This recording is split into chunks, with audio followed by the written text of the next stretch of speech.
ngeen di waaj ci taal oto blindé yéen waa Casamance lan ngeen di waaj ak di xiili xaala si taal oto blindé ñoom bi ñu bëggee rey Fulbert Sambou rey nan ko te waajuñu ko ñoom bi ñu bëggee rey Didier Badji rey nan nu ko sotti ko asib ba léegi gisu leen seen néew bi ñu bëggee rey François Makabu rey nan ko ba léegi gisagu leen seen néew waaw nit ak oto blindé ban moo gën a fort ñoom buñ leen dee rey duñ ko waaj duñ ko xiili xaala ay bal reel lañ leen di dóor ngeen di dee ba léegi nii Fulbert Didier Badji kenn gisul néewam ba léegi nii kenn gisul néewam yéen bu ngeen tiimee benn oto blindé yaakaar ni tiim ngeen jamaa non taal leen ko parce que ku leen reyal nit te du ko waaj bu ngeen koy taalal oto blindé boo xamante ni dañ ko jëndi woon du pour seen sécurité dañ ko jëndi woon pour di xeex ak yéen su ngeen ko jekkoo taal leen ko parce que loolu moo leen di dooleel ñoom ci xeex bi kon bu ngeen ko taalee wàññi ngeen seen doole ci xeex bi wàññi ngeen seen fit ci xeex bi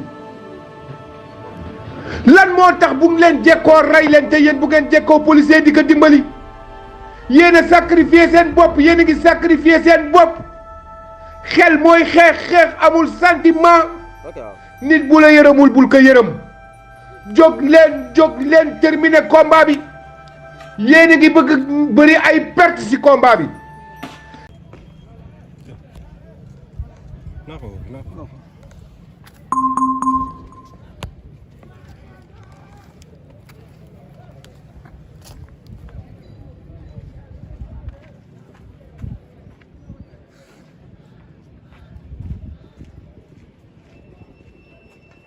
Donc je le rappelle ñu ngi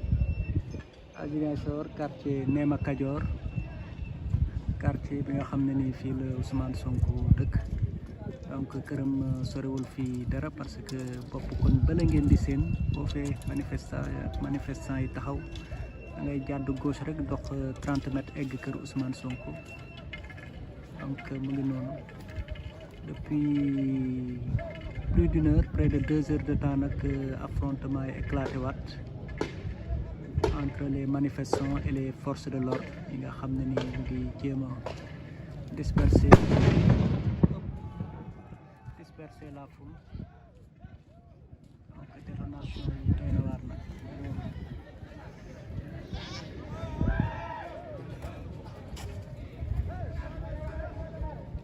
woo nga ko ok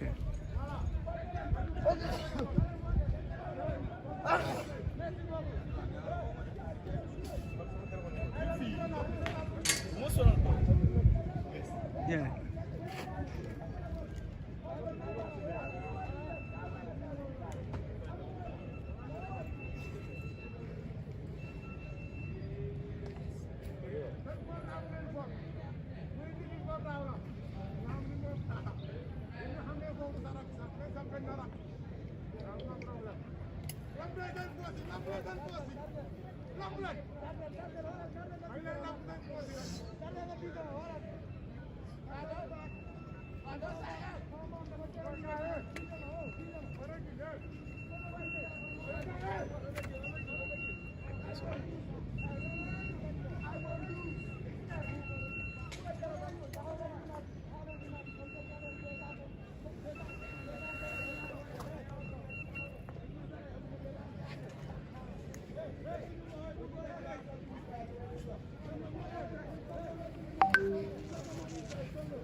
sama power bank yoroo power bank nga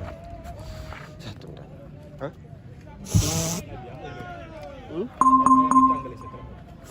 non dégg sama power bank moo nangul charger quoi moo nangul charger pool